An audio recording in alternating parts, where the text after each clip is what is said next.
Good morning, everybody, and welcome to Thursday's edition of the Gary Williams Stole My Lawn Furniture Show. What's up, everybody? We got a special guest here today, Jason Benowitz. You've probably seen him on Twitter and at the Baltimore Battery. What's up, Jason? How's everything going? What's up, guys? Everything's going great except for Orioles baseball right now. So I'm sure we'll talk about that. But yeah, everything's good. You're certainly not wrong about that, man. Yeah. It's been rough to watch these last couple games, especially Yeah. really these last couple weeks. But Brian, how you doing today on a sunny Thursday afternoon? I said to Jason and Brooks, I purposely did not watch the Oriole game yesterday solely because they are not allowing me to have any enjoyment. So I'd rather watch the Capitals. So I'm not going to give them my time, my eyeballs, my feelings anymore. So I don't even know who they are. I usually, when I work Green Turtle, I usually put them on the big screen TV in the middle of the restaurant and or behind the bar. And yesterday I tried to change the mojo up and put them on the little small TV to the left. It didn't work. It was 3-0. It was 3-0 early, and I was like, "Well, this just didn't work." I was trying. You put them on a tube television or one of those things. Remember when televisions were actually like a piece of furniture and they had like wood around them and shit? Oh yeah. Dude, you should have seen the television we had in our house growing up. That thing, you'd need a team of movers to get that thing. To get that thing out when my parents upgraded to like whatever the flat screen or plasma was that we got, it was an ordeal to get that thing out of the living room. It's like moving a pool table. Yeah, seriously. God. Dude, we had to do that once before too. That's a nightmare. Yeah. That was such a nightmare that when I sold my house in Glen Burnie, I left it there. It went with the house. How about this? I watched Draft Day this morning. Yeah, because that's my moniker. That's my moniker, dude. Oh, I see that, and I realized how terrible that movie is. Come on, awful. Come on, give me a break, dude. Costner doesn't miss on sports movies, dude. Well, he did on this one. He's undefeated. No, I want my picks back, all of them. Yeah. Pancake eating motherfucker. That's the best line of the movie. You don't want the guy that nobody shows up to his birthday party? Zach's in here. Zach knows. It's a good movie. Thanks, Zach. Appreciate that. We got somebody on our side here. Let's talk about some positives to start. How about Sugano fighting back from a rough start to the game last night? What have you seen, Jason, from Sugano so far this season? I think we would all be all of us were really excited about him on this podcast in particular. So I wanted to get an outside perspective on what you've seen from that guy. Yeah, I when I was down in Sarasota, I got a quite literal front row seat to about 4 innings from him, and I was excited. I saw that pinpoint control that everyone was talking about. I saw a lot of good things, and I think now that we're in season and he's facing real major league hitting, for lack of a better word, because in spring training you end up facing in a way team never really brings their guys. I really think we're getting what was advertised, truthfully. I mean, again, he's not going to win the Cy Young. He's not going to go out there and be an ace, but he's a veteran presence who knows how to battle and eat innings. And I think that's what he's doing. I mean, just as we saw last night, for anyone who watched the game, unfortunately, last night, he started rough, but he battled back, and I think unfortunately right now that's a victory, right? I mean, the way this team is going, you need your starter to at least go 5. I mean, that's if you want the bullpen to stay healthy, much less okay. You need your starter to go 5, and I think he did the job he needed to. Obviously, didn't come out with the win or the loss, which was good for him because he didn't deserve the loss there, even though he gave up the 3. But I think he's coming as advertised, and I think when this season is over, for better or worse, we're going to look back at what he did and say he was kind of the most stable starter in the rotation. I think that's what we're going to get out of him. That And I is think so terrifying. That's so I think that's a terrifying. win. I think it's a win, though. I mean, that's what we wanted when we got him, right? When we were talking about this. If you go back and look at our podcasts, that's basically what we were saying. We just want a dude that's going to eat some innings, like give us around the 4 ERA, and just keep us in ball games. Is kind of what we didn't know everything was going to happen with the injury issues, but it is nice to see a couple pitchers here and there. I mean, I know Charlie's had his struggles, but every once in a while, like there some of the starters, like Sagana last night, like even though he got roughed up in the first, he put his nuts on the table and battled the rest of the way. It'd be nice to see that out of the hitters sometimes, because once you get down 3-0, or if you don't score in the first couple innings, they just look so defeated and like it's fucking over at times. Yeah, I think that's been the worst trend of the last couple of weeks for me, is that the fact that we are getting down so early in these games, and it just feels like the team has no fight in them after they get down early. And it's just really frustrating. Like last night, we leave 12 guys on base. We're 1 for 12 with runners in scoring position. And it just feels like that's been the trend of the season, especially in the last couple of weeks with the offense. What do you think about how the offense has performed so far? It feels like if you look at the player stats individually, it doesn't look that bad, but it doesn't feel like the team is has been as cohesive offensively as we really want them to. What do you think about that, Jason? Yeah, no, I mean it's exactly what you just said. It's the individual stats are fine. It's the finishing the job. I mean, last night 1 for 12 with runners in scoring position. You're just not going to win. I don't care what team you are. I don't care how talented you are. If the guys get on base and you can't bring them in, I mean, especially in the late innings, you had Gunnar get on with I believe he was first on, or there was one out. Again, I was paying attention to the caps too. But when you just can't drive these guys in and execute, it doesn't matter how many guys get on base or how they get on base, or the individual stats. Really, you can throw them away if you just can't get guys over and in, and that's the biggest problem right now. Is that if someone gets on, I mean, Westy tripled last night, and it took a sac fly to get him in. That's a win. It's just not good. I was going to say it is nice to see a sac fly finally. Christ. Right. Yeah. Yeah, and that again, the sad part is that's a victory, and that this team is just so much better than that. Yeah, a 4-3 loss to the Nats is not exactly the moral victory that I was expecting the Orioles to come into the season getting. No. It's pretty frustrating, to say the least. Brian, I know you didn't watch much of the game last night. Do you have anything? No. What? Why would I watch a team that has got less runs than the Capitals have gotten in 2 playoff games, and the Orioles have 1 less run in 3 games? I don't give a shit right now until they turn it around, and how much we are dedicated to them. How much Oriole baseball we've all watched between the 4 of us, the hours we've logged, the beers we've drank, the chips we've eaten.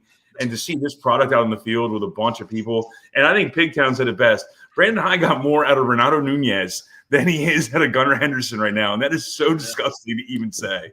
For Rio Ruiz, what's he doing these days? Could we get him in the lineup? The VR. VR back in here. I'm going to watch VR was awesome that year with us. Yes. I'm going to watch a team that's got some fight, and it's also the playoffs, which, I mean, we all love hockey. At least, I don't know about you, Jason, but we all love hockey playoffs because it's just so energetic and it's constant action. And right now, the Orioles are so they made me dejected. So I don't give a damn right now. I'm tired of talking in circles. But you guys are right with everything you just said. Yeah.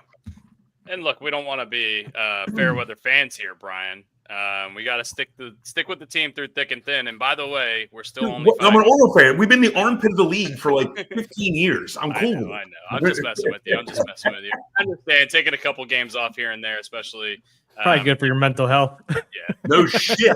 You can't assess your whole mental health or self-worth to just this baseball team, or else if I had any more mirrors in my house, they'd all be broken by my forehead. I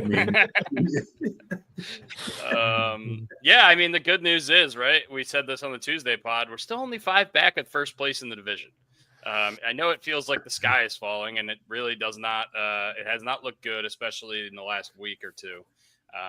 But our run differential has plummeted. But look, we can have 1 or 2 good weeks here and be right back in this thing. It's just we need to get more consistent starting pitching, and we really just need to start being able to move runners over and get them in. when it matters. And the runners in scoring position numbers, they can't stay this bad for this long, right? They just can't. Do you guys have any thoughts on that? Like, there's no way, with all the talent we have in this lineup, that it just is going to continue this way. It just feels like one of those baseball slumps and hopefully it just doesn't last forever. Yeah, well, I think what you said about them being 5 back is honestly part of what makes it so frustrating. Yeah, It's because the AL East is wide open right now, yeah. and that's with this team playing as bad as they are. Mhm. Shit, the So whole AL. really, I mean, they could be the best team in the AL if they were playing mediocre baseball. Yeah. And they're just not. So When does the mutiny happen? That's what I was going to bring up. That's the question I was going to ask. If some kind of like I don't know, if there's no fight that's coming out of this, if there's no turnaround whatsoever, if we're not seeing much here in the next couple weeks, like something drastic's got to change. Like whether you like it or not, like whether you like Brandon Hyde or whether you like whatever it is, right? Somebody needs to get cut. Somebody needs to be brought up. Like there's got to be something drastic that changes because we can't just keep sitting there doing the same shit. Or we're going to sit here and just watch a lackluster team the rest of the year. So I don't know where it's going to come from, but you got to do something, right? I mean, Something's got to change now. We've said this many a time before. You can lose the pennant or the AL East championship, clinchmas, in the beginning of the season. You cannot win it. And we are definitely losing it right now. And you are so right. We've waited so long for the AL East to be semi-weak, and it's weak.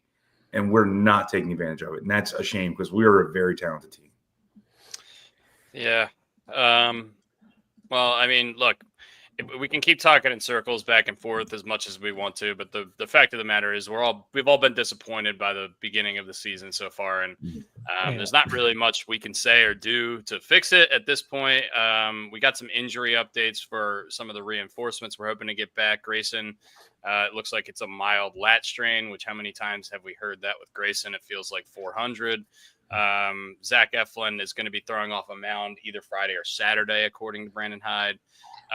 And Trevor Rogers made a rehab start last night. They're still kind of trying to figure out what's going on with Kyle Gibson. They don't really know when he'll be up. Sounds like this coming weekend, right? I don't know. That's what I saw, at least, or that's what was the expectation, at least I saw. When I want a guy with the last name Blewett to be pitching for the Orioles, we have. How did he do the other night? It doesn't matter. Better than we're doing. That's it. Yeah, it's really frustrating. I just really don't know what more we can say about the Orioles that we haven't already said. Jason, is there anything that you've seen in particular that you wanted to bring up that we haven't talked about already in the pod, or do you think we've kind of just kind of hit whatever the issues are or have been so far? Yeah, I mean, if anyone got a chance to, or took an hour and a half to read the post I made yesterday, because it was pretty long. I think we're finally at the point where it's not just because like you said, all of us have sat through bad baseball. That's not the issue. It's what's happening behind the scenes, and it's how we got to the bad baseball that makes it feel like this is over before it ever began. And yesterday was really the first time I've ever been vocal about, hey, we need change and we need it now. And I think it's just at the point where, unfortunately, probably people are going to have to fall on the sword that it's not necessarily on them, because Elias isn't going to, I'm not saying Elias needs to get fired, but he's not going to fire himself.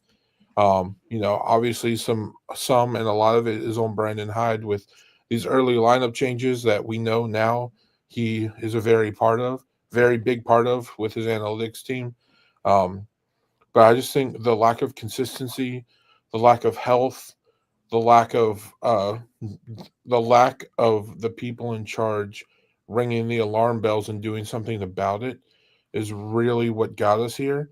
And unfortunately, I don't know even if they went today and they fired Brandon Hyde and they cut Mateo, and if they did X, Y, and Z today, I'm not sure that's enough to get this team through the season. And I think that's where my frustration stems from is even if you went out right now and you traded for a Sandy Alcantara or a Dylan Cease, I'm not sure that's enough to get this team through the season. And it almost feels like we're in April and this season could very well be a bust and a wasted year of what should be a very big window. And that's, I think, where my frustration stems from is to get through the window, you have to keep going, and taking 3 steps back like they're doing right now is just, it's not only a waste of time, it's really setting you back to where if this season goes like it looks like it's going to go, you have to hit the reset button in some way, shape, or form. And hitting the reset button during an open window is just, it's almost worse than rebuilding from the beginning. And that's where this team is headed, and we haven't seen this before. And it's just, it's a dire place to be. Yeah, and I feel like we all thought that reset window was going to be the beginning of this year after coming off the second half last year, which was too long of a time to slump. But I think we all gave it a little bit of grace there with injuries and stuff like that. But once we come back, and we looked good at the first week, probably out the gate. And it's like, all right, looks like we're back a little bit. They're still working through a couple things, but yeah, it's just continued. And Brandon Hyde could be the best coach in the world, right, in terms of making moves in game and everything like that. But they just don't. The guys on the field just don't look like they're playing for him right now. And you can tell me that you like them, that they love them or anything like that. But I mean, they are not playing. Doesn't look like they got fire under their ass to go play for that man at the moment. Body language talks a ton. Mm-hmm. It's bad. And again, I'll say it's still April. I'm not going to sit here and say like that they can't turn this around with everything that they have in place right now. They certainly can. I mean, with everything that with all the talent that they have, they certainly can. But this has been too long, and it's getting to the point now where, like you said, Brian, the body language doesn't look good on the field, and they just look like a defeated team after they go down by a run. They look defeated when they go down by a run. Without a doubt. When they have one of the best bullpens in the league at the moment. So they shouldn't be. Jason, you're not on our group chat with the Quality Hams group chats, a bunch of baseball guys. You know, Brooks is sending like fundamentals that they're a bad play or a miscut or whatever the hell it may be. And it really is. It's simplistic shit like that we've learned through Little League. It just looks terrible out there. For example, and also when what's our pitching coach's name? Shit. Drew French. He comes out, and before he could cover his mouth, he looks at Dean Kramer and goes, I need you to fucking calm down right now. And then he covers his mouth. Yeah. That's good. This is exactly what I want to say. Well, not only that, like I made a mental note of this the other night, and I think it was Kirstead left or somebody throws a ball into the middle of the fucking infield and lets the run score. Like the run was going to score anyway. The guy rounds first and takes second easily when you should be keeping him off second base. Or hitting a fucking cutoff man to keep him from going, and he throws it in the no man's land in the middle of the field. It's like, what are we doing? It's just like stupid bullshit like that loses you games. I mean, it really. Manny not Ramirez that was the our best left fielder right now. Manny Ramirez. Think about that for a moment. Remember at Camden Yards when Manny Ramirez ran back, caught a ball on the warning, climbed up the wall, high-fived a guy, and then guy out of first base. Yeah. Hey, nobody had more fun or gave less fucks than that guy. No, it was awesome. Remember when he got traded to the Dodgers and hit like 500 for like a 60-game stretch at the end of the year? That cutoff play he made. That cutoff play he made with, I guess, the Red Sox. It's Johnny Damon, right? Because he had a noodle arm. That's the Orioles season right now when he cut off a throw from Johnny Damon, I think. Oh my gosh! You'll never see that again in Major League Baseball ever. Nope.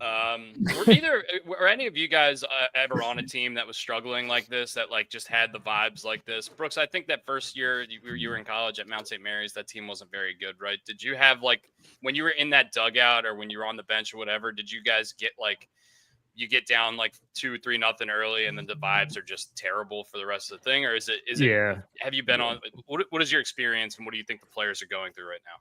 Yeah, like for those of you who don't know, we didn't lose much in high school, and that's not me tooting my own horn, but it was just like something I didn't go through a ton.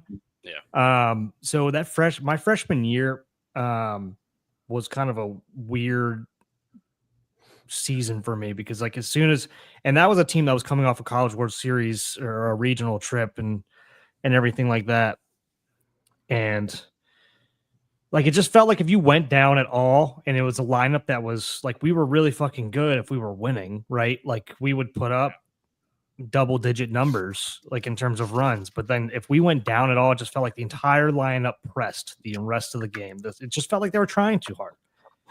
And it's weird to get out of that too. It's hard to get out of that. Like every once in a while you'll see it, like you feel it. You're like, all right, now it's starting to go, but then you sputter again. It's like, God damn, we just can't get off the ground. Yeah. It's like it's like quicksand. Thank Shane. you, Clifford Franklin. Nice reference there, buddy. Yeah. Jesus, I'm afraid it's of my spiders. favorite movie for a reason, dude. Instead of watching Draft Day, I'm going to watch that after this. Man, that's deep, Shane. That'll get me pumped up for the draft. Hell yeah. Seen Shane Falco come back and beat Dallas.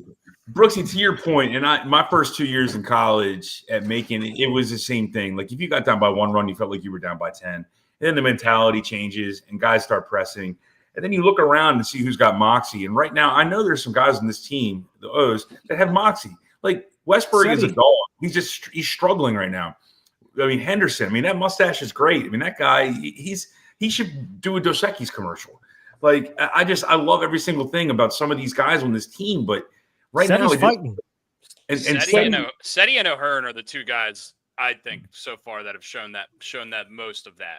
What you're talking about, Brian. O'Hearn looks like he's eating a tire the entire time. He looks like he's so pissed off. Like, and I love it, like in a good way. I wish the rest of the team looked like that. You know what I mean? I wish they didn't look so downtrodden. They looked more like eager and pissed off to get better. You know what I mean? It just doesn't seem like the locker room is like that right now.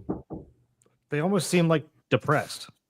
They get down and what you said, Brian, like everyone's trying to hit a 6-run home run.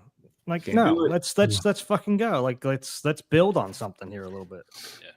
Pigtown says he went through that on a travel ball team. He quit and went elsewhere. Yeah, don't blame me, man. So on a travel ball. You got a pickleball? Where'd you go? Went and played pickleball the rest of the year. Yeah. I mean, it's just frustrating. I don't know what else you guys have Orioles baseball wise or just baseball wise if you want to talk. Fire Adam Jones, he brought back. Come on, give me a break there. Get out of here, Joe. I know he's just missing. And Arkansas is number 5 in the country. They stink. What is this? So I guess Sig is over with the Ravens, helping them out with the NFL draft process. Do you think that has any effect on this? I don't know. Real quick, it is true. I know for a fact because we know Sig. He lives here about 2 blocks down. He does this with the Ravens every year. So this isn't changing anything they've done in the past when we were having success. So I can't fault anything right now. And he's only there like a very minimal period of time. Yeah. And also, he's not like in the locker room every day with these guys, right? No. He's more of a front office exec kind of guy, right? Not only that, but like he's the analytics guy, right? So like that shit's on autopilot right now, and that gets sent. I mean, it's getting sent to Elias, who's making the overall decision. So do I mind it? No, but it's a bad look when the team's going through what it's going through, for sure. Yeah. Yeah. He's printing the spreadsheets, though. That's right. Yeah. I don't want to place because what people do in general in sports is they want to place blame somewhere immediately. This is an organizational failure. I'm not placing blame on one person or another. This is an organizational failure, and even some of it's the players. And look, injuries happen. It happens to everybody.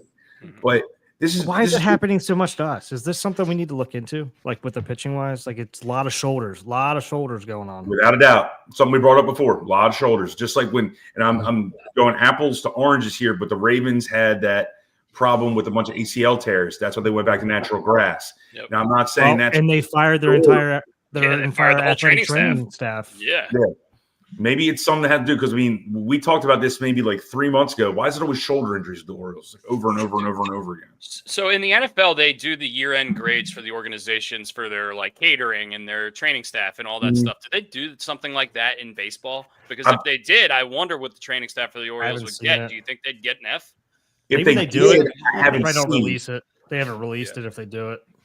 Maybe that's something that would be a good thing for baseball and bring the game forward a little bit. Seeing where these organizational failures are coming from, or just like minor league system, or like how the development system worked for you. Like, how did you think the coaches responded to you when you had questions and stuff like that? I wonder if that would be. I feel like that's kind of a baseball thing, like an analytical kind of thing. I feel like it's one of the best things the Players Association does for the NFL. It's like their voice. Yeah. And if Major League Baseball does it, we don't see it, and so that leads me to believe they don't do it because the union for the MLB is so strong.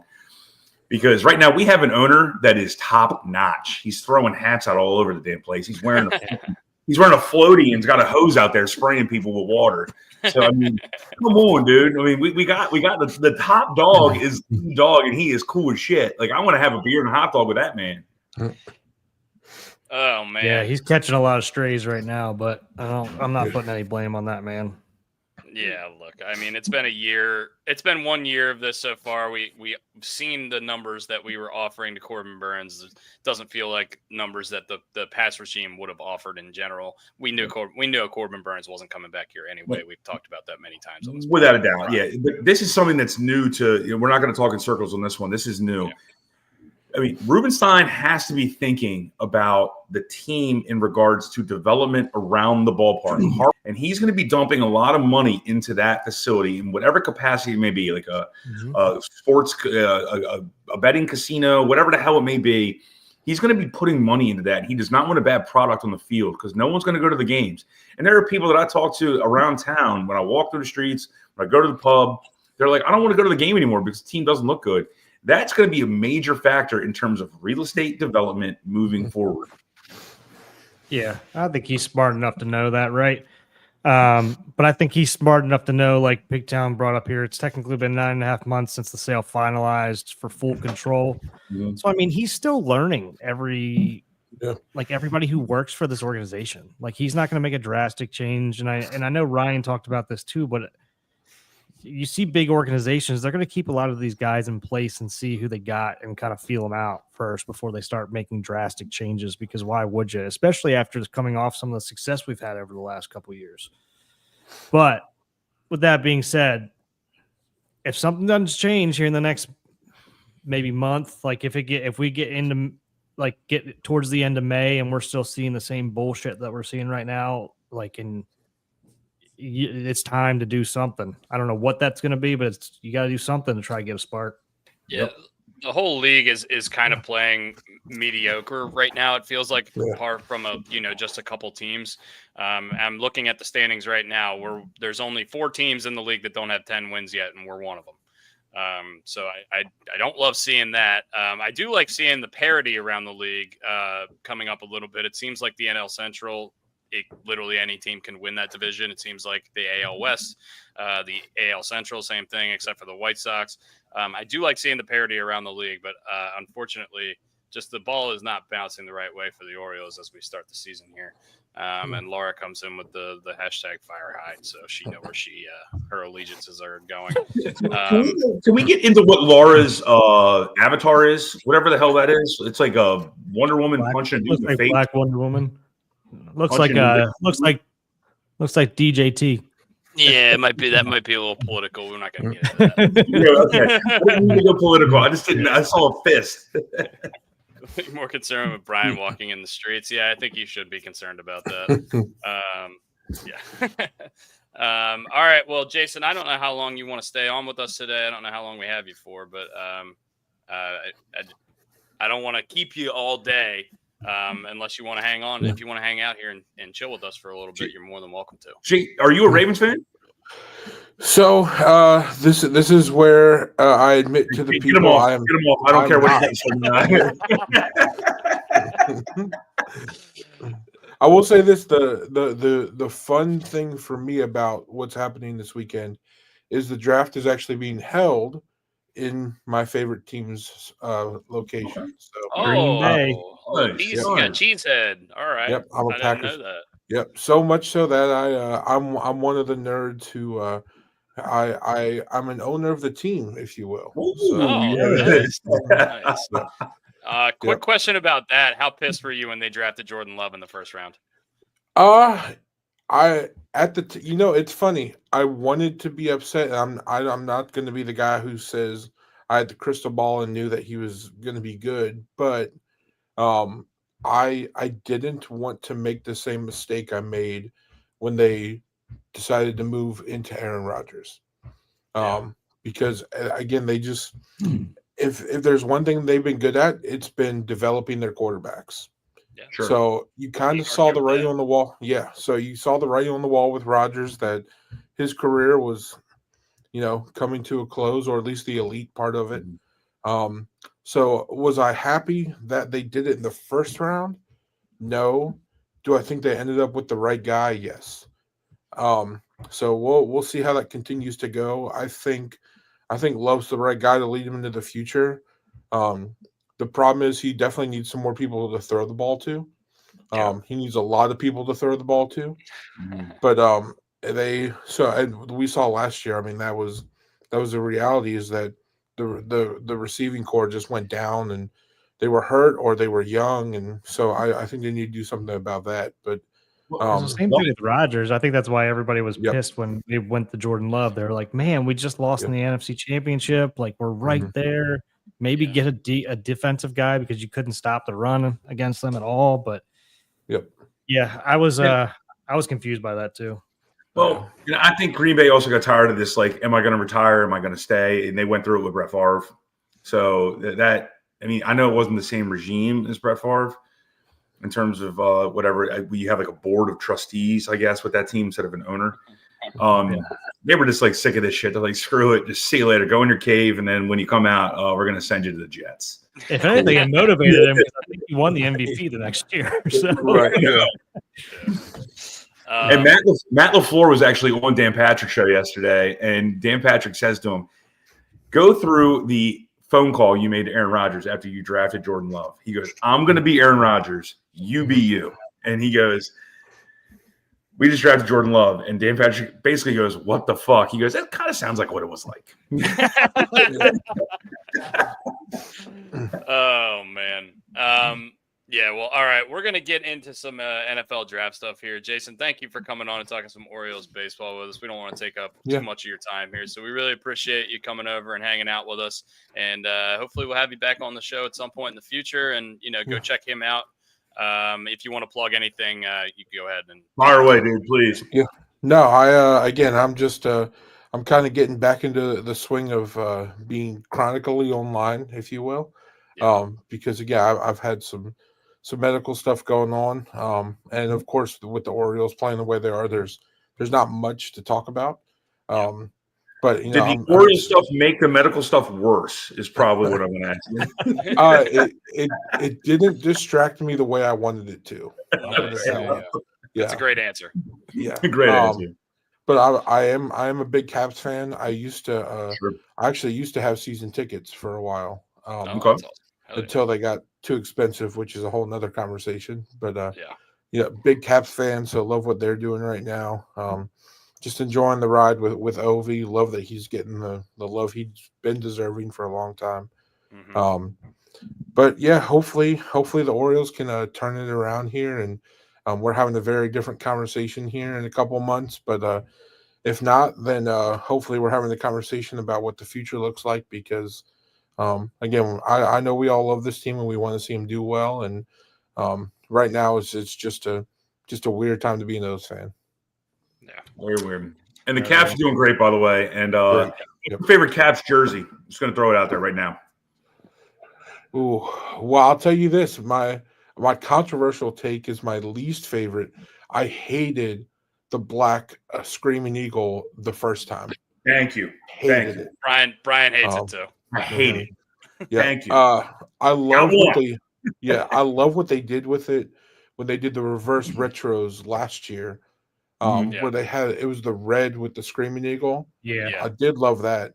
Yeah, but I think my favorite all time has to be the original, the 70s with the stars across the top. Stars across the chest, yeah. The first Winter Classic, like throwback one, basically. Is that the one with the laces? Yeah. Yeah, That's my favorite, without a doubt. Yep. Yeah. Oh yeah, love those. So I love what they're doing with the reverse retros and all, but yeah, when they originally wore the blacks with the Screaming Eagle, or even worse, when they had the Capitol building on them, those. Oh were, yeah, that was awful. Yeah. Awful. I like them. Yep. So Yeah. Brought back to my Yeah. memory. Jesus. Yep. I hated those. Yeah, but they're looking really good. And I don't know what in the hell happened, Jason, in terms of, we were talking about this last year, how the Caps looked slow. They looked lethargic. They looked old. And now all of a sudden they look stellar as hell. And I don't know what in the hell this new coach did that came up from the Hershey Bears. Yeah. But I'll look at a second of it. Yeah, when the year started, I was very much of the mindset that this year was going to be all about OV breaking the record because the team wasn't going to be performing very well. But he obviously still is getting all the love he deserves. But there's a chance I don't think it's a hot take to say this is the best team in hockey when they're on. Without a doubt. Yeah. So hopefully everyone stays healthy and they can make a run because there's as much as I love baseball, there's nothing like playoff hockey. Did you start your playoff beard yesterday? Because that looks great already. I started it in 2018 when they. Nice. When they there we go. I run. like that. Yeah. Yep. All right, Jason. Well, thank you very much. Thanks, buddy. Go check Jason out on Twitter. We really appreciate you coming on. Stay healthy. Thank you very much. Stay healthy. Keep up the good work, man. Absolutely. You. Thanks, guys. Thanks for having me. Yep, absolutely.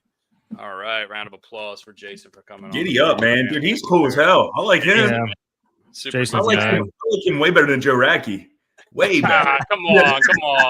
Stop those Joe Radke. Come on. Catching strays. Yeah. All right.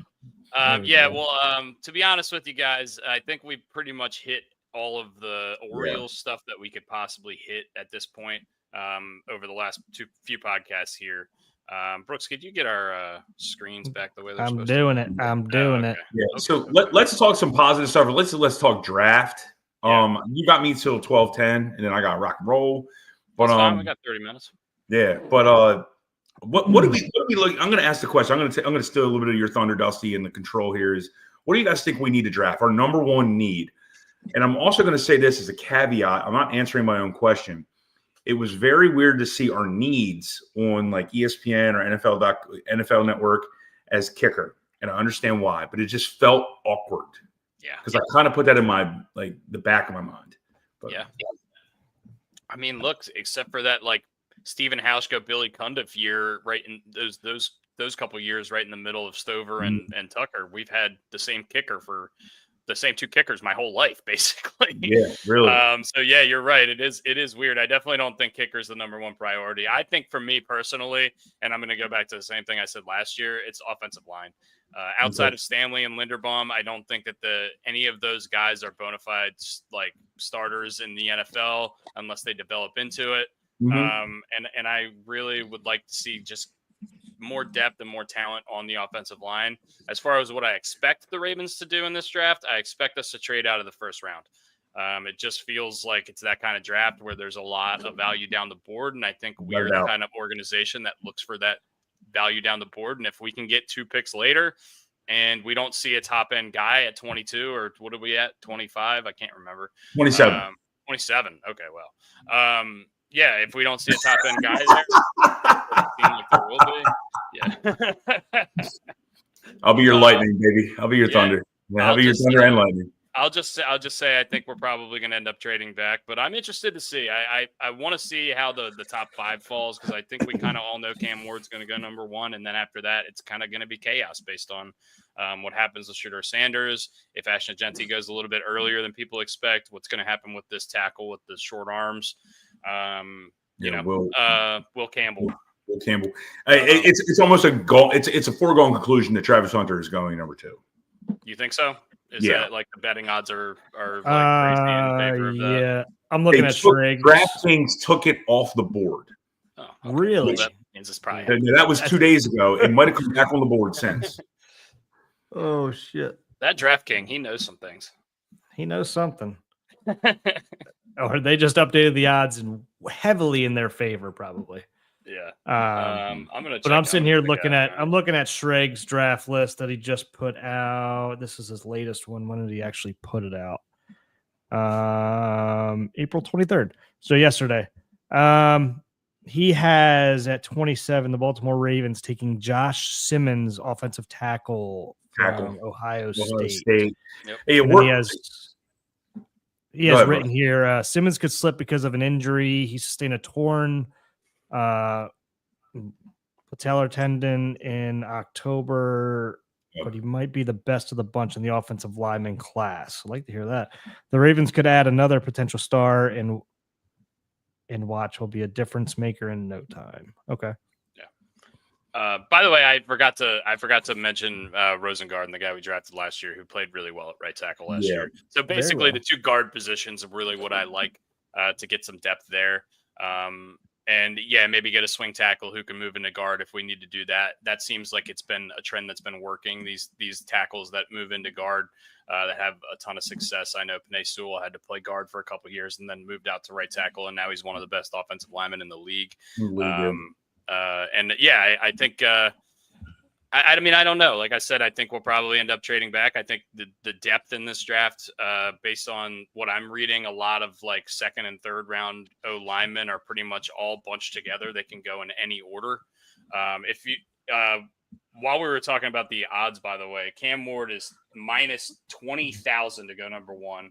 Travis Hunter is minus 1,800 to go number two. Abdul Carter minus 1,400 to go number three, and then at number four, Will Campbell is minus 475, which is still crazy odds here. So it feels like the draft doesn't start till number five, based on what DraftKings thinks. But, we've seen crazier things happen in the NFL draft. And also there could be a trade, which throws all this stuff out of whack.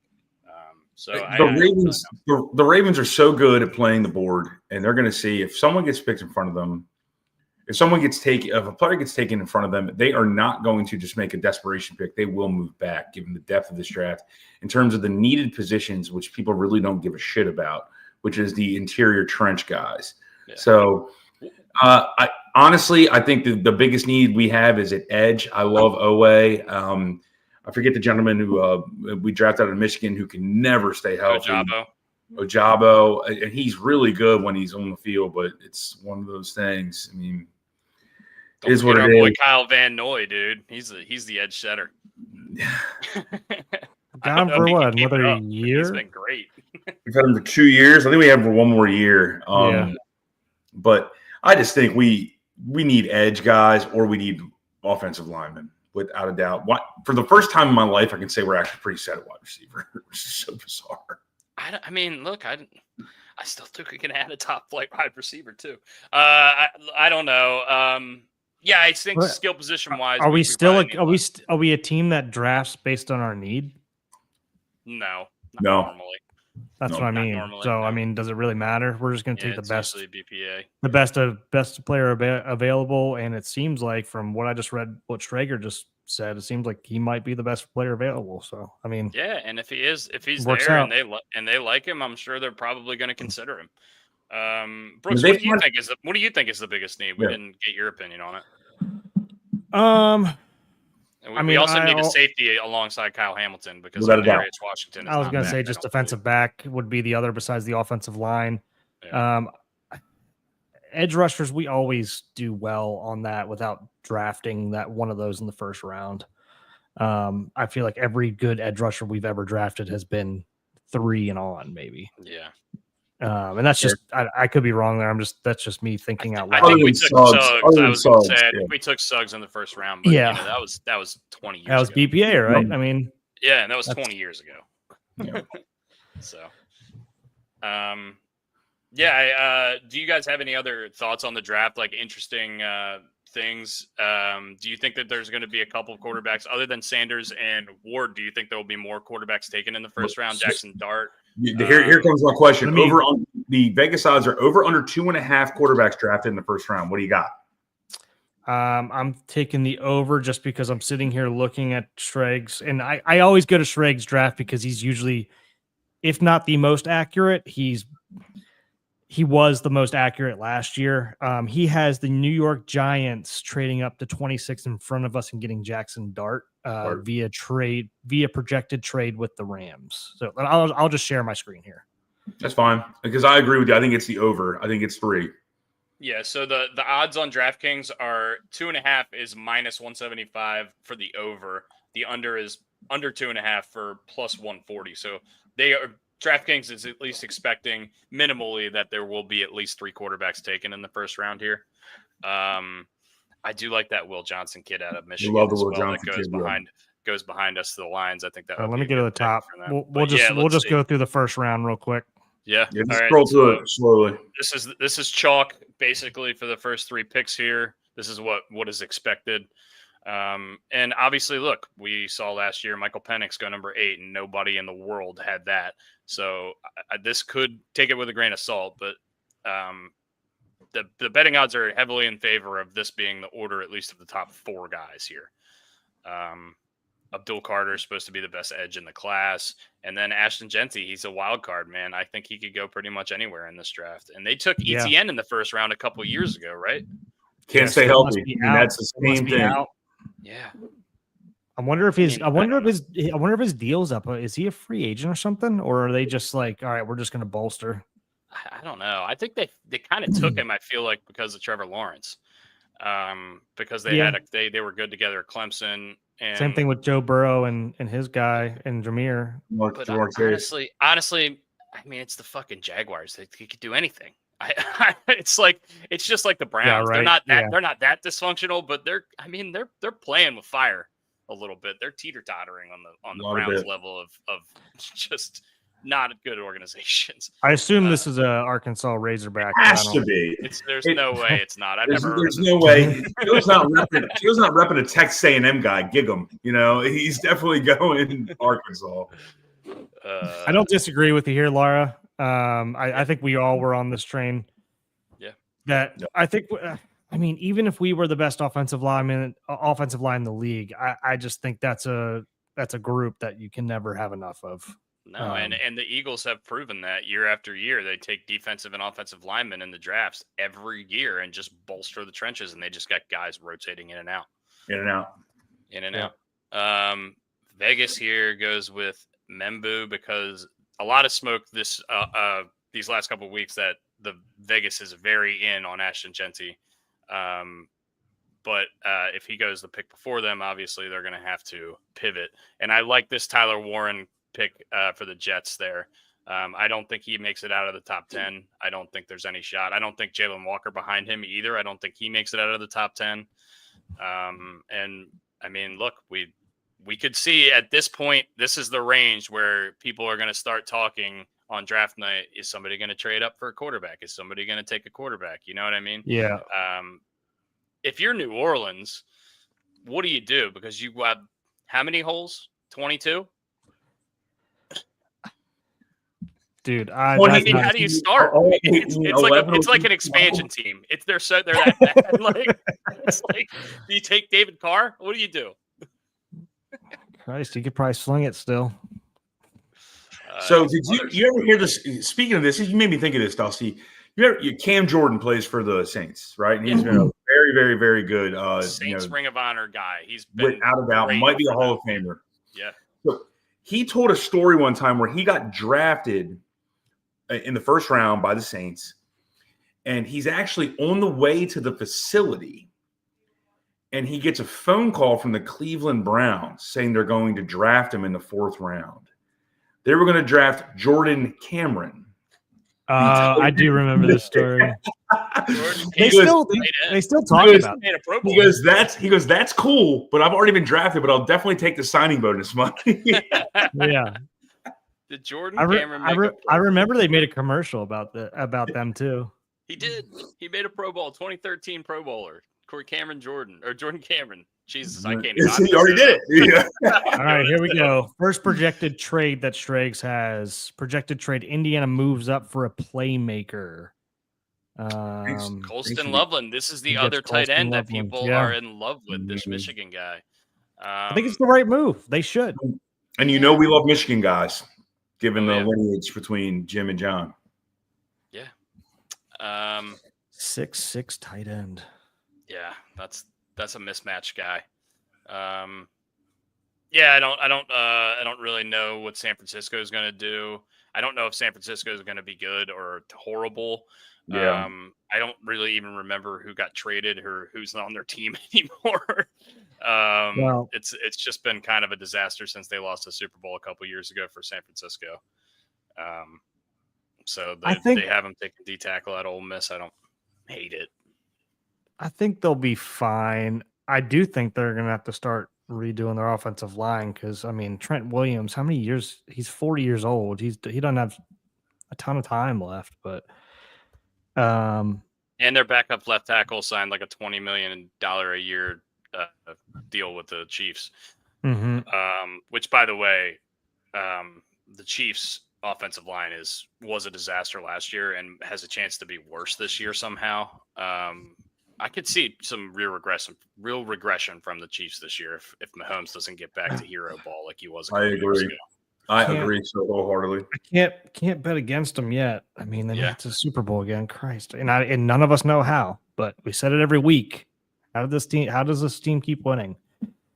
But they do. So I'm sure they'll figure out a way to assess whatever their struggles were. Because after they lost that Super Bowl last time and Mahomes was running for his life against the Bucs, they figured that out pretty quickly and went and got Orlando Brown and a couple other guys. They really bolstered that line. So yeah, I'm not going to help the wide receiver room though. We'll see. I mean it's going to be weird in Kansas City this year. I'm pretty interested to see how they. But they still have everybody coming back on D. I feel like Nick Bolton signed an extension. Chris Jones is still there. McDuffie's still there.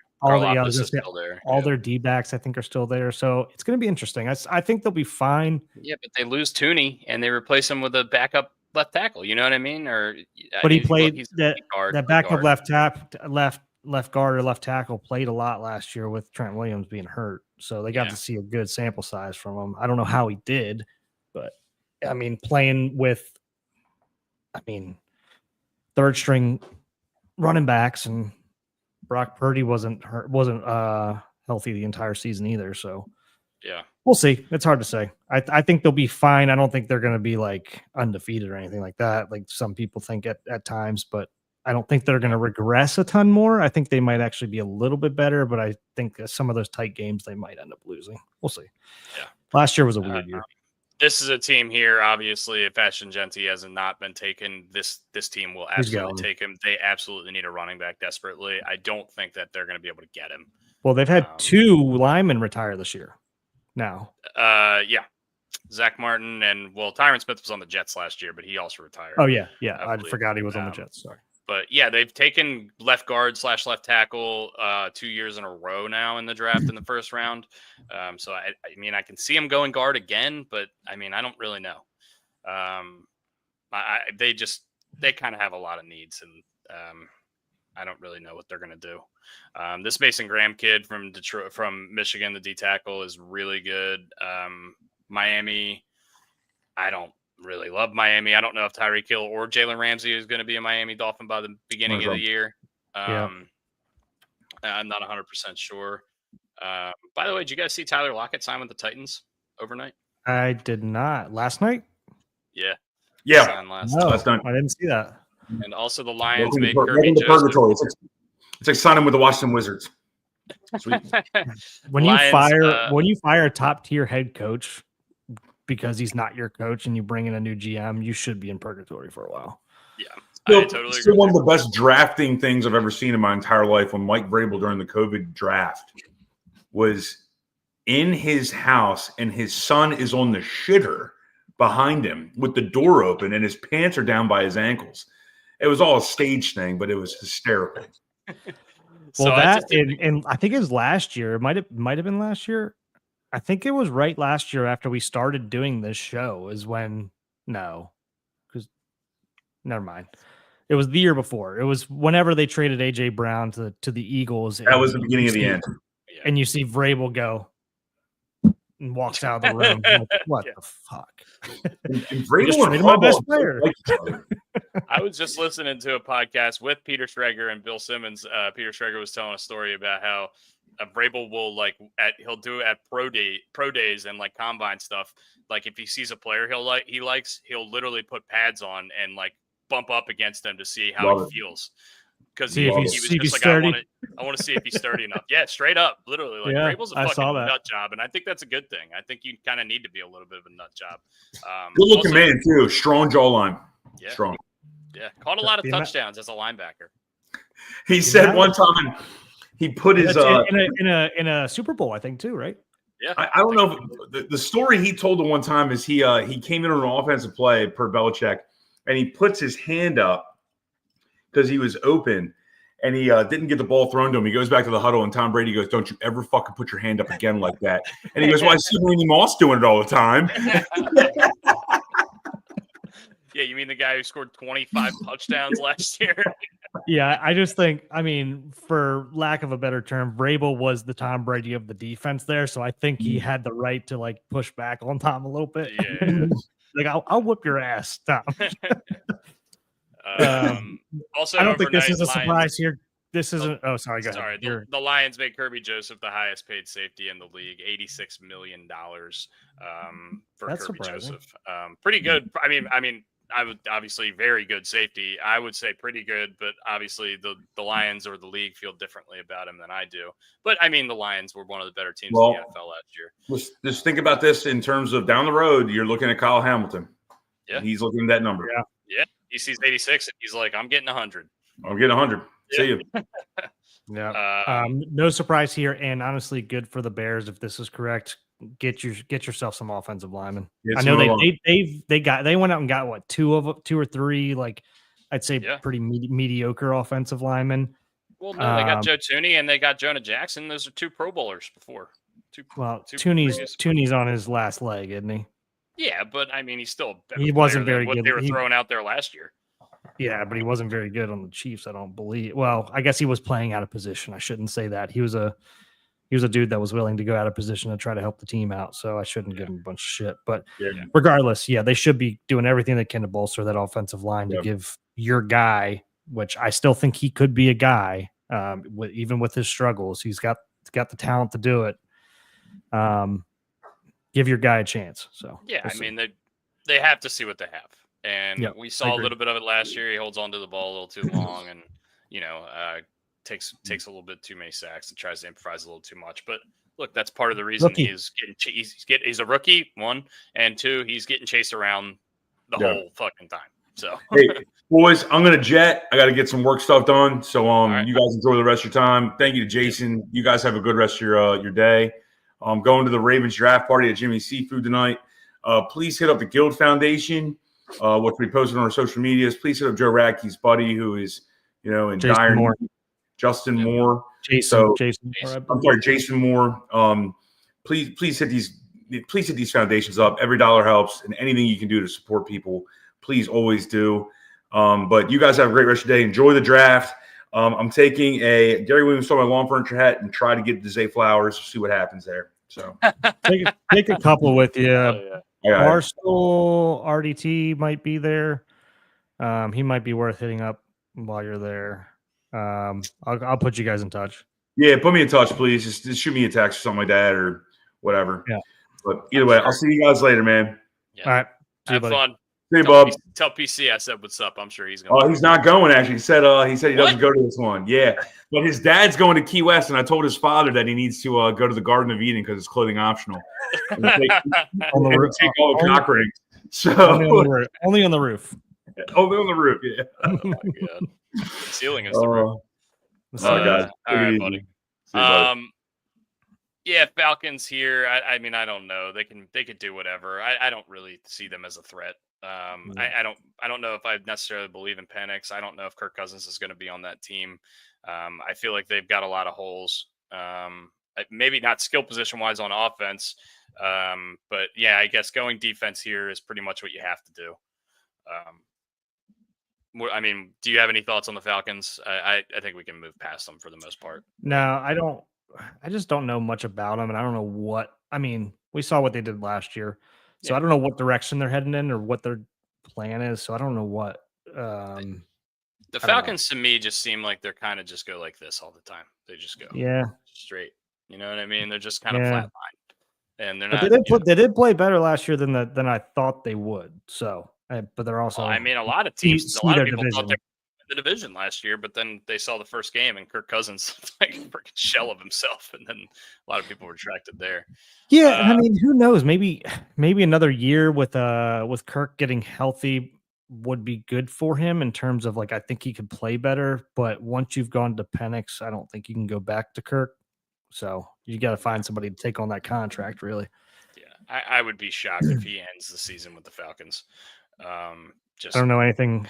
Yeah, I don't know anything about this corner right here at all. So no, I know the name. Obviously, I don't know much about the player himself. I would imagine if Arizona needs a corner, I think this is based on this mock draft. I think award this is winner. the first corner off the board here, other than Travis Hunter. If you consider him a wide receiver or corner, I don't know necessarily because he's kind of a unique situation with his skill set. But yeah, I think yeah, Arizona going defense here, going defensive back. I think that makes sense, especially with their defensive-minded head coach in Jonathan Gannon.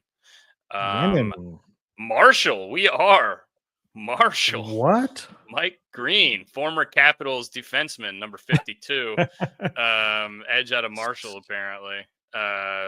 Yeah, I think the Bengals definitely need edge help, especially if Trey Hendrickson wants out. Sam Hubbard already retired this offseason for them, which is a big blow to them. He retired at the age of 29, I believe, which is you don't see that very often. But yeah, I mean, if you're the Bengals, what are you looking for here? You got to be looking defense, right? Yeah. Yeah. What else? This Marshall pick comes out. Is this a flyer or is this like we're just going who had the most sacks last year and we're just 17. thinking that we're probably going to have to trade Trey Hendrickson because we're not going to be able to get this contract done, or I don't know. I just don't know anything about all the edge rushers in the class, so the Marshall thing kind of comes out of nowhere. But I mean, yeah, we've seen like Matthew Judons and stuff like that come out of nowhere, but usually not in the first round, I don't think. Yeah. Another small school. The next pick there, center guard out of North Dakota State, by the way.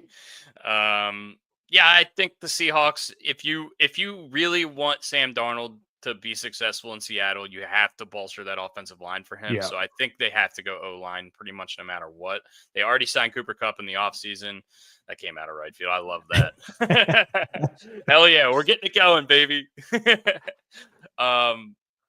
Yeah, I think they have to go O-line here. I think the reason Sam Darnold was successful in Minnesota last year is because of that really good O-line that Minnesota had. And also KOC's offensive scheme was really good. And we saw him kind of crumble in the last couple games, and that's kind of been his MO a little bit. But if you have chance, if you want to have any chance of him succeeding, you have to go O-line here, I think. I mean, Joe, if I'm picking blind here, I'm taking an SEC edge rusher over a Division I AA, really. Yeah, I mean, yeah. But I mean, I don't know much about these guys, and I'm not that smart when it comes to drafting NFL guys.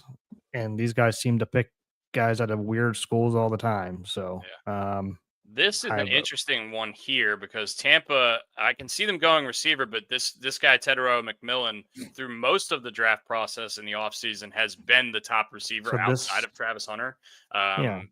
Yeah, a lot of people thought that he was going to be a bona fide top 10 pick for sure. Him sliding to 19 in Peter Schrager's draft is very, very interesting to me. And maybe this is when we kind of see it with wide receivers in general in the first round. Once one goes, they kind of tend to snowball. Yeah. But I can't imagine he falls this far. And if he does, this would be a good pick for the Bucs. Jalen McMillan, with this little blurb talks about, was a really good rookie that I really liked, especially at the end of the year last year when Chris Godwin went down. He was a very good player for them. And Chris Godwin's going to be coming back from that injury. He's getting up there in age. Mike Evans, he's getting up there in age. Who knows how long they're going to be there. So I can see Tampa going receiver here. I can also see them going a number of other ways. Yeah. I mean, Mike Evans, you got to think he's only got a couple years left, probably. Godwin, you never really know with injury stuff. And is he a bona fide number one? Because he's kind of never been there without Evans, and when he is by himself, when Evans is hurt, kind of goes quiet. Well, he's just So- like I think they moved him outside for a couple years, and he's so good in the slot, and I think that's just where he makes his hay. So I think Yeah. I don't know anything about this McMillan guy. They're gonna have two McMillans. huge, massive, 6'5", huge guy. Two McMillans on the yeah. wide receiver staff there in Tampa Bay. Emeka Ibuka is like the route runner guy. He's like everyone coach's favorite kind of guy. Really, really good. Not the fastest, most athletic guy, but he's good enough at all of those things. But he's a really, really good route runner. Apparently, he's really good hands. And apparently, he's like a super like good like glue guy. And honestly, that's the kind of guy I would sign up for. Especially when you have a guy who's going to be coming into his second year in Bo Nix. They need more playmakers out there. I kind of love this pick for Denver. I think that's a good fit. Yeah, and this is one of those where Sean Payton, even I feel back in the Saints stage, you kind of never know where he's going to go with his picks either. Yeah. So could be this guy. And like Dustin said, I do think they need a little bit of help out there as well, with like outside talent. But again, you never really know where Sean Payton's going to go. He could trade out of this. Who knows? I have no idea. This is real interesting here especially with all the Aaron Rodgers buzz that's been going around in Pittsburgh. But they definitely need to get some sort of quarterback in there. What do we think? He's a slot machine, Ibuka. I don't hate it though. Like how many really good slot receivers have had great impacts in the league? I mean, Zay Flowers is basically a slot receiver for us, and he's had a great impact on our offense. I agree. Cooper Kupp, Puka Nacua run a ton of their stuff out of the slot. Debo Samuel runs a ton of his stuff out of the slot. Who's like Denver's X guy? It's Cortland Sutton. That's right. Who's on their other side? Do you know? Last year it was kind of a mix between Marvin Mims, Troy Franklin. Troy Franklin's out of Oregon. Clifford Marvin Franklin. Mims, and there was another guy that I'm missing. I wanted to say Tim Patrick, but I know he's not there anymore. I think Cortland Sutton can still take the top off a little bit. Cortland Sutton had a great year last year. Yeah, I know. So I think this could be good. It could be a nice little mixture. We'll see. Sanders to Pittsburgh. We can talk about this. What do you think about this? And if, as a Ravens fan, would you be scared if they took Shedeur Sanders? Yeah, actually.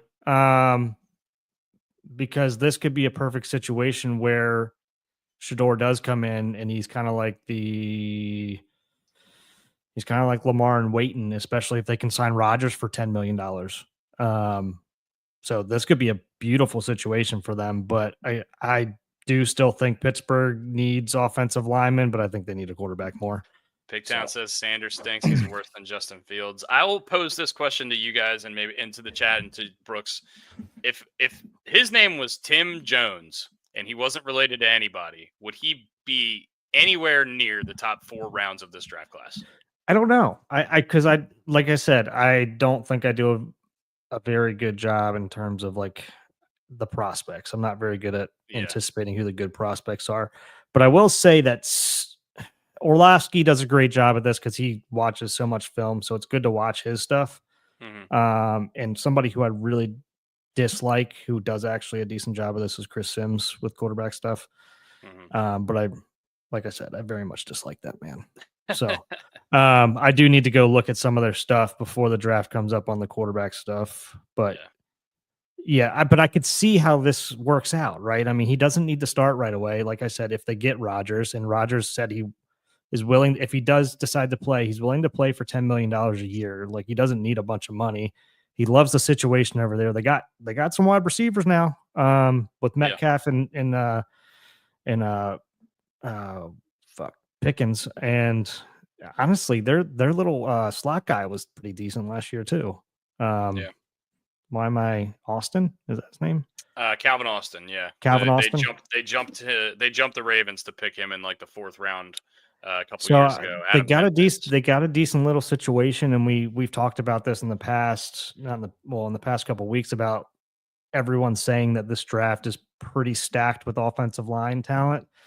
So they don't need to get it right now. They can get it in the next round. So this could be a good situation for Shedeur to go sit behind a legend like him, who said he's ready and willing and would like to coach someone up behind him. So We'll see. Next pick makes a ton of sense. Jim Harbaugh taking a guy out of Michigan in Kenneth Grant, big D tackle. This is Jim Harbaugh football if I've ever seen it. Take the biggest, baddest dude up the middle. Andy went to Michigan. That's a bonus. I think that makes a ton of sense for them. I still think they need a dynamic tight end for Justin Herbert. I've been saying that forever. I don't know why they haven't invested in one. We talked about if this is Mark Andrews maybe last year in Baltimore, maybe that could be a destination for him later in his career. I think that would make a ton of sense. But I just don't understand why they haven't gone that route. Obviously, they hit on McConkey last year at the top of the second round, and Quentin Johnston seems like he kind of turned it around last year as opposed to his terrible rookie season by all accounts. But I think Harbaugh is going to take the biggest dude, and that's just the MO of the guy. And they also lost Joey Bosa, so I think shoring up that D line makes a little bit of sense. So what do you agree with me there? Yeah. Where did Joey end up going? Buffalo. I forget. Buffalo. That's right. Shit. That's not good for us when it comes to playoffs. But he's a guy who has trouble staying healthy, and they opted to keep Khalil Mack for another year or two. I forget how they structured that deal. So, yeah, they needed somebody to come fill. I mean, he's a D tackle. He's not an edge rusher. I don't know who their D tackle was last year, if he's out of the mix or if he's injured or what. But, yeah, I mean, this is Harbaugh's MO, so no surprise here, really. This is not the Green Bay Packers MO, and it even says here it's out of character. But a lot of people really like this Matthew Golden dude too, out of Texas. He's like kind of a highlight reel freak, and he's a guy that coming into this college football season, I think people thought he was going to be the top wideout, and he kind of slipped a little bit. But I think he's really good. I like him. I think he's probably going to be a first rounder. Do I think he's going to go to Green Bay? Probably not. But Peter Schrager knows a lot more about this shit than I do. So. He's got to miss on a couple. Joe, for whatever reason, I can't put it's. I can't sit here and point to one thing or another about like, do I think he's wrong and stuff like that. I just something about him just rubs me the wrong way. Not somebody I just enjoy listening to. Same thing with a lot of people with Orlovsky. I think Orlovsky rubs people the wrong way, which I do actually enjoy listening to him. Yeah. So, and contrary to a lot of people, especially from Maryland, Maryland legend Boomer Esiason is somebody who I really do not like listening to. So yeah, I think most of the coming from the quarterback analysis people. So this that's is just a personal thing. This is a name I've seen a ton and heard a ton in the podcast stuff. This O'Marion Hampton guy out of North Carolina. Apparently, he is a sick running back prospect, and if Ashton Genty wasn't in this class, he would be the number one guy in most classes, basically. I don't know much about this guy. I don't know why Minnesota goes running back here when they have Aaron Jones with 2 years left on his deal. Maybe they just want to shore things up. But I think if I'm Minnesota, I'm going defensive secondary if there's a guy there. They had somebody who was their backup last year that was decent. Their backup running back? Yeah. Or number 2. That's a great question. I can't remember. Let's look it up. Because I thought he was still pretty decent. Well, they had Alexander Madison forever, but he went to Oakland, right? Oakland, yeah, last year. Or Las Vegas. Las Vegas. Why is this? And then they signed did they sign Ty Chandler Cook? and Cam Akers. They had Ty Chandler and Cam Akers. Oh, Cam Akers, yeah. They signed him late too, I think. I knew they signed somebody. It's one of the older guys late. Yeah. I mean, Chandler's look, pretty good. If they expect Aaron Jones to regress and they think this guy's a home run pick, I understand it, especially with the rookie quarterback. You want to get a new regime in there. But if I'm Minnesota Vikings, I think the biggest problem last year, other than Sam Darnold crumbling in the 2 biggest games of the season, was the defensive secondary. That's their biggest weakness, and they held up most of the year. They held up most of the year. So give credit to I forget who Brian Flores. Yeah, Brian Flores did a really, really good job with them last year. But they need to get younger. I mean, Stephon Gilmore is not going to be playing there forever. And Hunter and Harrison Smith. Harrison Smith. Harrison Bucker. That would be an interesting safety. Donovan Jackson, guard, Ohio State. Yeah, give me an Ohio State guy in front of CJ Stroud and give me a freaking offensive lineman because they traded Laramie Tunsil and they traded their starting right guard. in the offseason, and this is one of the teams that had one of the worst offensive lines in the league last year, and it's the reason they struggled. Yeah, he's he's the Bubba Watson of Bubba. Bubba likes doing that top button up too. Yeah. I would say, yeah, you have to go guard here. You have to go offensive line here if you're Houston. I don't think there's any other option. Here's that trade. That's cut. Yeah, I think that's pretty cut and dry as well. And then go probably wide receiver in the next round. Defense seems pretty set at the moment, if I remember correctly. Yeah, their defense is pretty good. They have Stingley on the outside. They have some stars, but I feel like they gave up some points last year, but they do have some stars on that team. Yeah, I mean, glaring needs for sure are receiver and O-line, I think, for the Texans. Here's the trade we talked about a little bit earlier. Jackson Dart going in the first round. Giants straight up get that 5th-year option out of Jackson Dart. They signed Russell Wilson, right? They signed Russell Wilson in the offseason, the Giants? Mm-hmm. Yeah. So they're probably expecting, if they do this, that Jackson Dart will be sitting a year behind Russell Wilson, which I don't think is a terrible thing to do. I don't know. Maybe Russell Wilson's just a weirdo, which it seems like is kind of the case. But I don't know. If Dayball wants to save his job, maybe he has to do this. Or Joe Shane, same thing in the front office. And I mean, they have weapons. Malik Neighbors was really electric as a rookie last year. Tyrone Tracy, it was like a 4th-round pick or 3rd or 4th-round pick last year that had 1,000 yards rushing for them as a rookie. They have some stuff. But yeah, I mean, they still need a lot of things. They still have a lot of holes. I mean, I put more blame on Joe Shane than anything.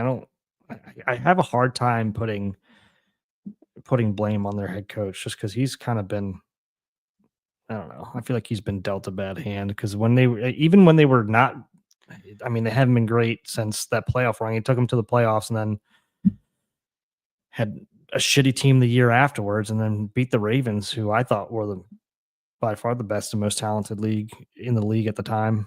Yeah. I don't know. It's just, I don't know. It's weird.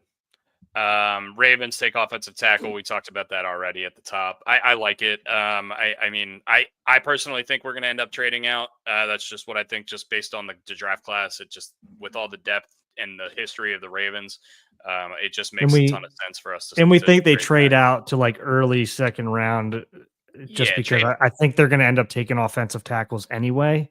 But yeah, I think trade back. We'll see how much they love this guy. Trade back like 7 to 10 spots and, pick up an extra 3rd or 4th rounder. I think that's the Ravens' MO. I think they like doing that. And with the depth in this class, I think it makes a ton of sense. And this Will Johnson kid, this is one of my favorite guys here. The foot injury, I think, is a lot of people are a little bit afraid of. But I just honestly, his name and the way he looks, he fits so perfect in Detroit, and also a Michigan guy. So staying local there. I think he's really, really good. And I would be shocked if he is still on the board, honestly, at 28. But if he is, the Lions are getting a steal, in my opinion. I like Shamar Stewart too at A&M.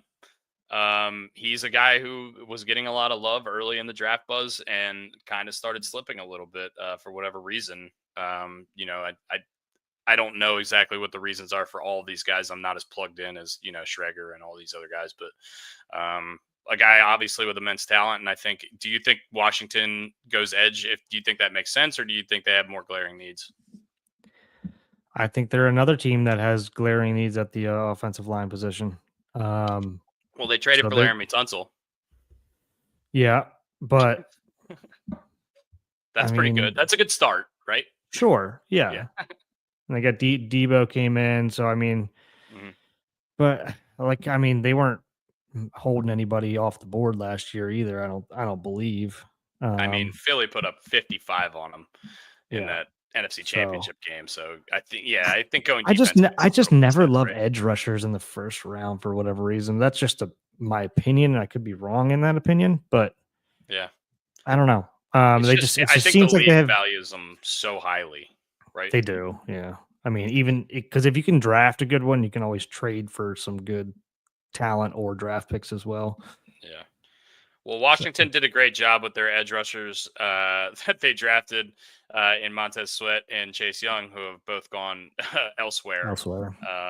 And honestly, Chase Young has not lived up to the billing of the number 2 overall. Kind of had a Clooney type start. Clooney Clowney. Shout out Joe. Malachi Starks is a good safety. I think this could be in play for the Ravens here if we do. I see a lot of Ravens guys on Twitter saying like this is who they want. Yeah, if you stick and pick here at 27, if the Ravens do, I think this is a guy that could be very much in play to go alongside of Kyle Hamilton, and also he can play some nickel corner, like he says in the blurb here. Yeah, I think everyone basically saying that he's the best safety in the class, bar none. So usually when that happens, it's pretty cut and dried. He's going to be at least a decent player. Another edge guy here. Yeah. KC, I'm in the boat. I think they should be taking offensive linemen. Is everybody best available right now? Is that kind of what we're doing these? I know.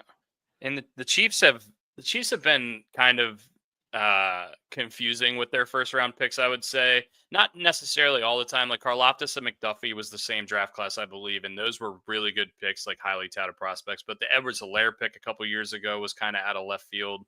The Sky Moore pick a couple years ago was kind of out of left field. Sky Moore was way out of left field. Yes. So they've been doing some kind of bizarre things with their draft picks. And last year was what? Xavier Avery was their first round? Xavier Worthy, Worthy.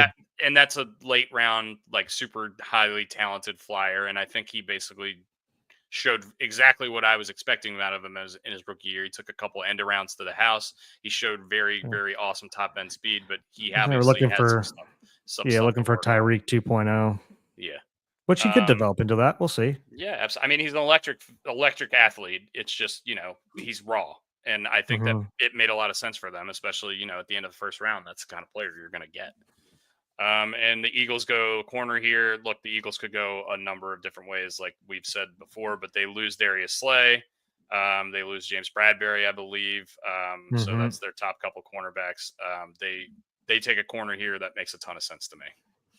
And we know Howie Roseman is a excellent drafter, and they're excellent developing talent. So I think that they'll probably make the right decision, whatever they do decide. And it's endlessly frustrating for me because I'm surrounded by a lot of Philadelphia fans in Ocean City, Maryland here. And their coach is such a punchable face. Mount Union. Mount Onion. As we learned last time. Yeah, so that's our little draft segment, guys. Excited for the draft tonight. I always watch it. It's kind of in the background. There's going to be a lot of playoff hockey and basketball on tonight, so I'm going to be kind of flipping back and forth. I got a couple screens. I'll be able to watch a couple things tonight. And obviously we have the O-Birds playing today as well. Are they an afternoon game today, actually? No, they played tonight. Who's pitching? 6:45. That was TBD yesterday, I believe. Well, they said Brandon Young's pitching tomorrow. Povich is pitching today. And Mackenzie Gore, who is the Nats #1, by the way, who was the biggest piece in the Juan Soto deal when they sent him to San Diego. Yes, he is a lefty, and he was formerly one of the top prospect arms in Major League Baseball. Let's be positive. Today's our day. We break out against the lefty. Yeah. And let's just hope James Wood doesn't break the sound barrier again, because that guy hits tanks. Dude, when watching this dude hit against the Orioles, I'm scared shitless. I just feel like anything close to the zone, he's gonna barrel up and he could take it out. Well, look, they got Pig Town. I agree with you. James Wood was one of the centerpieces. They also got Mackenzie Gore, and they also got CJ Abrams out of that trade. So those are three top level they were both top 5 prospects in the San Diego organization at that point. Correct. I mean, either way. Look, why is James Mark Wood Andrews trending right now? Probably a higher prospect. I think Mark Andrews is probably just trending just because there's a lot of buzz going around. A lot of trade stuff. He could get traded, yeah. Yeah. That's But one yeah, in anyway. Merrill.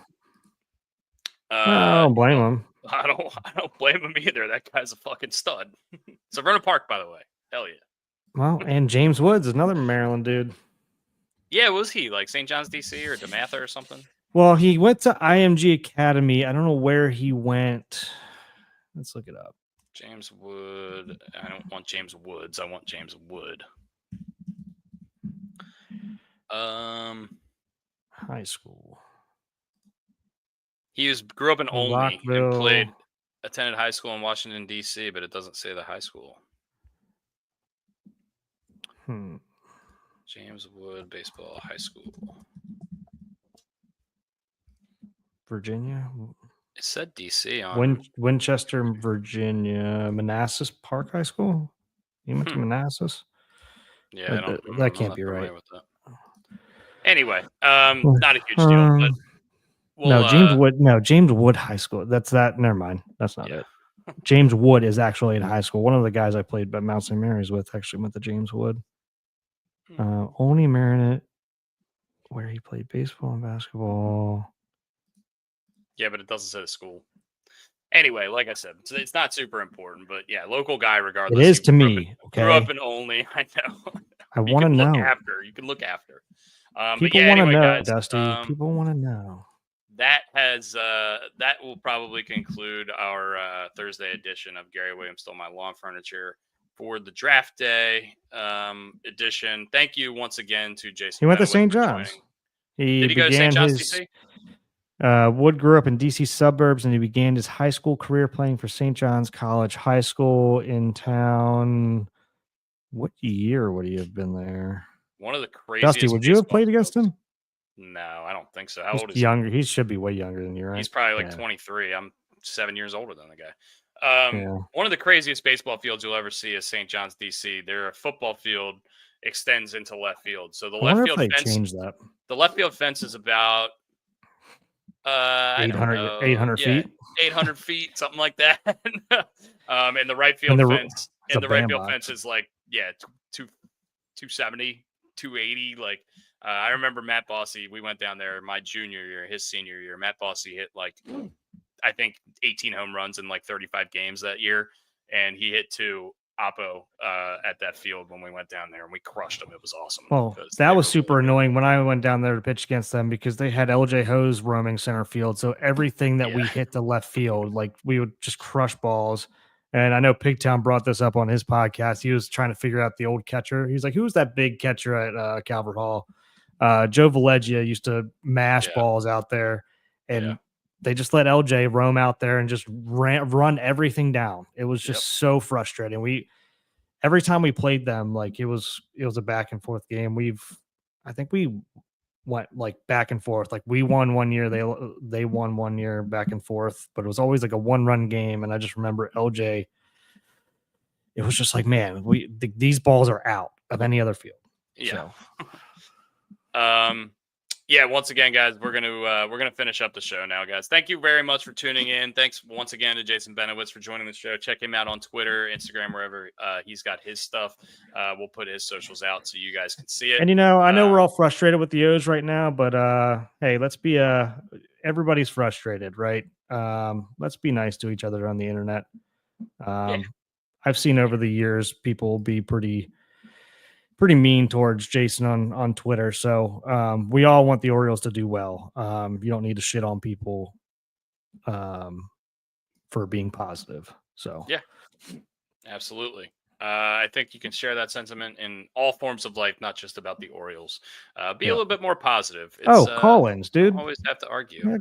Oh shit, are we doing call-ins? All right, let's do call-ins. I said we would. We usually Thursdays are our call-in show. We can't get out of here without doing call-ins. All right. Brian's not here to take the wrath from Joe. All right. Yeah, we'll do a couple quick call-ins, and then we're going to finish up the show. Once again, thanks to Jason for joining. And check out the Jason Moore donation page. We have that linked on our socials. And check out the Light Up the Streets, I think it's called. Guild for Little Italy. Yeah. It's got like I said, the Mo Gabba Foundation, the Orioles Advocates, and a couple other ones that I can't think of off the top of my head, but all of them are for a great cause. So let's bring in our Poison Ivy friend. Yeah. Poison Ivy Joe, what's up? Oh, it doesn't look that bad. It's getting better. It looked worse on the Discord. Oh shit, that doesn't look good. Okay, well, yeah. Yeah, But your eye looks better. my eye is definitely getting better. But I can barely wear a hat. I can't wear a hat all day because the top of my head is just, my forehead is just itchy and nuts. What'd you say PSA, you were doing? Pulling weeds in the front yard or something? in the backyard. My lovely neighbor has a bush that grew through the fence. So when I went to go replace the board, because he's the greatest neighbor in the world and doesn't do yard maintenance, I pulled some of the bush and more came. I couldn't get the boards that I wanted off without removing the whole vine. So instead of replacing 2 boards, I had to replace 6 boards because they all snapped. Oh, God. Yeah. I went out there this morning to take a picture of what was left, and it said, yeah, this is poison ivy. So, yeah. Nice. I haven't. That little feature on your phone I've been using a ton recently. Like, you can just take, Dustin, if you don't know, you can take a picture of like any kind of bird or like plant and then go to like the eye button on the bottom of it. And then it just Siri automatically like searches for you, like what kind of plant or bird or animal or whatever it is that That's you take crazy. a picture of. I did not know that. Or Google does it too. I mean, like if it's a small insect or anything, like it's, and everything, 9 times out of 10, it'll come up. You got to do it right because sometimes it'll just come up bed bug or like some random thing you do not want to deal with. Dusty loves bed trust bugs. me, I do not like bed bugs. I've had some. Do not stay at the Quality Inn in Tampa.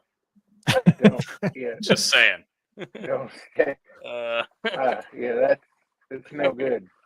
I had a job where I traveled for 3 years, so it was checking mattresses every night for 3 years. Oh yeah. So that was I good. got poison ivy when I was at University of Maryland. There was a Halloween, maybe my sophomore, junior year, and there was a party on the other side of campus. And in order to get to the house, we had to walk through just like maybe I would say 50 yards of woods just off campus to get through to where the neighborhood was, just so we didn't have to walk all the way out on the road and go around. So we cut through, and obviously it's Halloween. We've all been drinking, and it's dark out, and I hit my eye on something like it was almost like my friend was in front of me and like snapped a tree branch back and hit me in the face, whatever. It was that kind of thing.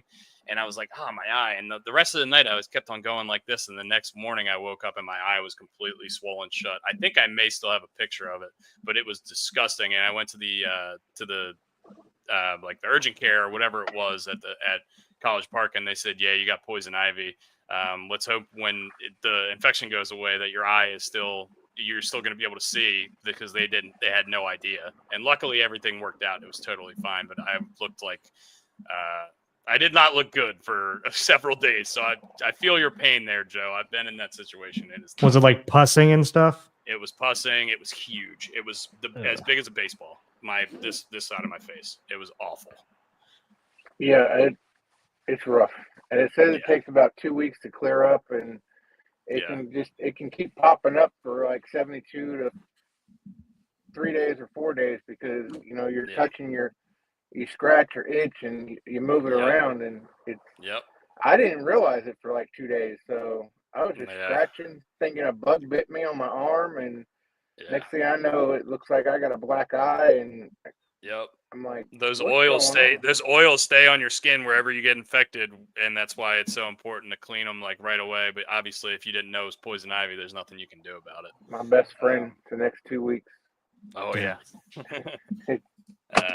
All right, man. Will you have any Arkansas facts for us today?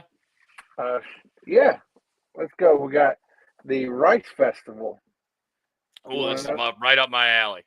You want to know where the Rice Festival is? Sure. Weiner, Arkansas. What is up with these Arkansas town names, dude? Arkansas, Toadsuck, Wiener. What's going on? Weiner, Arkansas has the Rice Festival in the first week in October since 1976. Arkansas produces 50% of the rice for the United States. Oh, Really? I shit. didn't know that. Holy I shit. didn't know that either. Shit. Well, I love Arkansas. Rice is my favorite food. It's so versatile. Yeah, we eat a lot of rice. We eat a lot of rice too. It's easy to cook and it's cheap. What kind of rice? What kind of rice do they make there? Do they make all kind of rice? I believe so. Yeah, I think it's mostly white rice, but I think they have brown rice too. But from Stuttgart and all through that area in eastern Arkansas, it's rice land actually employs a bunch of people there, so that's probably the biggest employer in Arkansas County is rice land. Oh, and they have what? Purdue chicken. So you got chicken and rice all throughout the state. No, dummy. Purdue's in Maryland. Chicken is in freaking Ocean City, dude. No, what's the Tyson. What's yours? Tyson. Whatever. Tyson. I get them all mixed up. Yeah. Tyson chickens in North. Tyson chickens in Northwest Arkansas. Yeah. Yeah. Tell you what, you guys could have Don some. Tyson. Don Tyson Boulevard is up there where the Springdale baseball team plays, the Cardinals, the AA of the Royals. The Cardinals is the AA of the Royals? No. I did that wrong. The Naturals, the Northwest Arkansas Naturals is the AA of the Royals. The Springfield Cardinals are the AA of the Cardinals. But they're both very close to each other. They're both in the Texas League too. They come down here and play the Travs quite a bit. Speaking of Texas, Texas A&M took 2 out of 3 against your Razorback baseball team last weekend. How'd you feel about that? Not great, but I'd rather struggle now than in June. Yeah, for sure. And you got Florida. You're going to Florida this coming weekend here, so you got some competition. It looks like you took care of Little Rock in your couple games against them. They played the Trojans two midweek games this week, and the Trojans didn't score a run, which is surprising because they beat Ole Miss, and Coach Curry has a good team, so they're usually competitive in Fayetteville when they travel up there. But 10-0 on Tuesday, and I think it was 4-0 yesterday. Last of the midweek games, getting close to regional time. Oh boy! I mean, the rest of your schedule is gauntlet: Florida, Texas, LSU, Tennessee. Good luck. Check it in on very rough series. Yeah. So, I just followed. I'd like to win 2 of 4. I'll take winning 2 of 4 series. I think we could easily beat Florida this weekend. They're not the best baseball team. Tennessee's going to be tough. Texas is. I'd like to take 2 or 3 from Texas just to be ahead. Just because horns down, baby. Horns down for sure. Are they still number 1 or did they move? I believe they're still number 1 and Clemson's number 2. So Clemson sneaking in there. I mean, you guys are 36-7 and you're 27-3 at home. I would say you're doing pretty well. Checking in on as long as we get the top 8. Softball's doing really well too, so hopefully both teams can make it to their postseason, make a good postseason run. Hell yeah! Bree Ellis got one of the 12 golden tickets that they give out for this new softball league, I guess, that the ladies are going to be able to play in professionally. And they give out 12 golden tickets to the top 12 draft picks. So you're guaranteed to get drafted. And she got one of them. She's only batting like 600 this year. She's not that good. Jesus Christ, man. That's unbelievable. Man. When does regionals start? Is Oklahoma softball team still kicking everyone's ass? I think they're still number 1, but they've lost a couple series this year. That's crazy. I remember didn't they win like 100 games in a row or something like that at one point? Yeah. They've won four national titles in a row. Yeah, they had some crazy streak going last year. Crazy. 2025. When's the 2025 men's baseball regional start? June 13th. No, that's 20. Last 4 seasons for Oklahoma softball team, by the way. 56-4, 59-3, 61-1, 59-7. Pretty good. Their like head coach, UConn women's basketball. Their head coach the Arkansas hitting coach is her son. Oh, really? That's cool. Yeah. Oh, yeah. Yep. So who let Joe outside? I don't know. I don't know, Jabbo. I don't know. Yeah, I'm checking in on Millersville right now. They're 31-6. Looks like they got a couple series left, and then they go to the conference tournament. Oh, yeah. All right, Joe. Well, thank you very much for calling in, man. Hopefully that poison ivy clears up for you quick, and hopefully everything's going well out there in Arkansas. We really appreciate you listening, calling in, and sorry that Brian wasn't here to get a lambasting from you today. Yeah, he ran off like a little girl. That's okay. He ran like a scalded dog, as good old JR would say. Yeah. Leaves a 3. Leaves a 3. Let them be, children. Leaves a 3. Let them be. Leaves a 3. Let them be. Wisdom from Joe. Yeah. We'll finish on that. Joe, thanks again. Yeah, that was our boy, Joe Racky. Thank you again, Joe, for supporting the show and calling in. We really appreciate you, man. It doesn't look like we have anybody else lined up for a call-in. Guess who is surprisingly number 17 in the country right now for D1 baseball? Who's that? West Virginia. Mountain Mama. Wow. They used to be, when I was in high school and people were getting recruited, they were poopy. They were pretty poopy. Troy is number 20. Coastal still hanging around the top 25 and 21. Maryland, despite their 10 running of Towson, is 19-23, so not a great year. Yeah, they have had quite a fall off over the last 2 years. I don't know what's going on there. I know Swoop is the coach there now. I don't know if he was the coach there when they were good or not. I forget their old coach's name. Shit. But yeah, that's I don't know if that's due to like some turnover in terms of like the coaching staff, because I don't know when things changed or if this is just a weird thing. TCU just dropped out of the top 25. You usually see them in there. Mm-hmm. They won a couple years ago. I don't think TCU has ever won. Or they might have won. They're always in it. They're one of those teams that's always like been in it, and they're like the team that I root for because they're the small school.